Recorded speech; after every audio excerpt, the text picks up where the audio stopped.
दिल्ली चले गए आईएएस की तैयारी करने। किसने गाइड किया सीधे यहाँ से दिल्ली? बहुत दूर है दिल्ली बाड़मेर से। मुझे ये सपना दिखाया था रघुनाथ ने, विश्नोई ने। रघुनाथ विश्नोई मेरे बहुत अच्छे मित्र हैं, अभी भी हैं। अच्छा। और हर दिन गालियाँ सुन के आता हूँ उससे। अच्छा। क्योंकि एक वही है जो मुझे हमेशा मेरी औकात याद दिलाता है। अच्छा।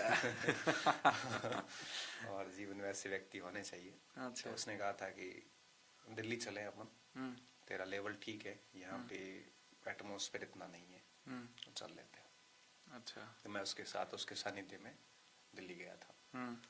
फिर हमारी तैयारी भी अच्छी थी, फर्स्ट अटेम्प्ट था। और ये मेरे कोलाइटिस हो गया।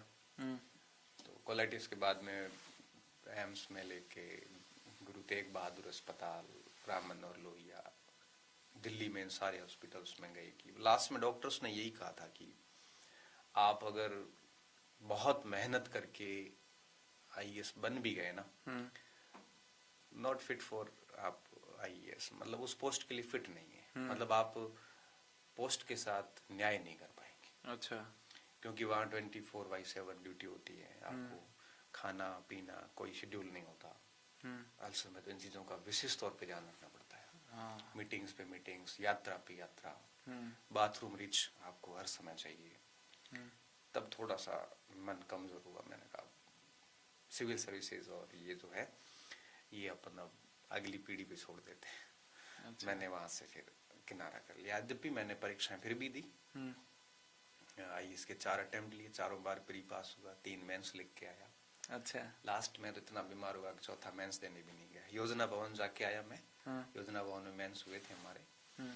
और आरपीएससी में भी दिए, आरएस के इंटरव्यू वगैरह भी दिए। बस ठीक है, जाता था, मन नहीं मानता था कि लेके आ जाता। अच्छा। लेकिन ये जरूर था कि अगर लग भी गया ना तब भी करूंगा नहीं। अच्छा। फिर लग गया, फिर करूंगा क्यों नहीं, क्योंकि मेरी बॉडी उसको स्वीकार नहीं कर रही, ना कर नहीं पाऊंगा। फिर लगने की जिद इसलिए थी कि इतनी मेहनत की है तो एक बार होना चाहिए कि मेरा हो गया। अच्छा। बस इस आत्मसंतुष्टि के लिए अटेम्प्ट ले रहा था। फिर धीरे धीरे फिर 2018 में मैंने फिर पेपर देने छोड़ दिए। फिर मैंने कहा नहीं दूंगा, ठीक है, जहाँ हूँ वहाँ खुश हूँ। तो फिर आप आईएएस के लिए वहाँ गए, फिर ये अचानक आपके शारीरिक प्रॉब्लम्स आपके सामने आई, तो इसके बाद आपको चिंताएं ज़्यादा नहीं बढ़ी कि अब मैं पढ़ाई छोड़ देता हूँ, या ये कैसे तय कर लिया कि इसमें नहीं होगा तो मैं दूसरे विभाग में जाऊँगा? अब देखो, ये ऐसा है कि कई बार कुछ कड़वी सच्चाइयाँ होती जो व्यक्ति को समय के साथ स्वीकार करनी होती है। और मैं बहुत फिट था, एथलीट था, अच्छा खेलता कूदता था। और जब बीमारी हो गई तो लगभग 1 साल 1.5 साल मुझे ये स्वीकार करने में लगा कि मैं बीमार हो चुका हूँ। अच्छा, इतने जिद्दी थे आप? जिद्दी बहुत था। अच्छा। अभी भी जिद्दी हूँ।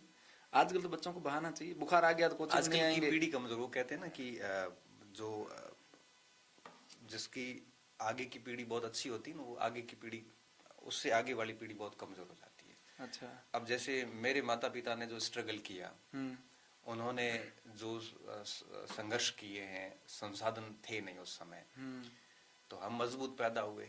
हमारी जो संतान होगी बहुत कमजोर होगी, ये तय बात है। क्योंकि उनको इतनी सुविधाएं मिली है कि उन्होंने तो संघर्ष देखे ही नहीं।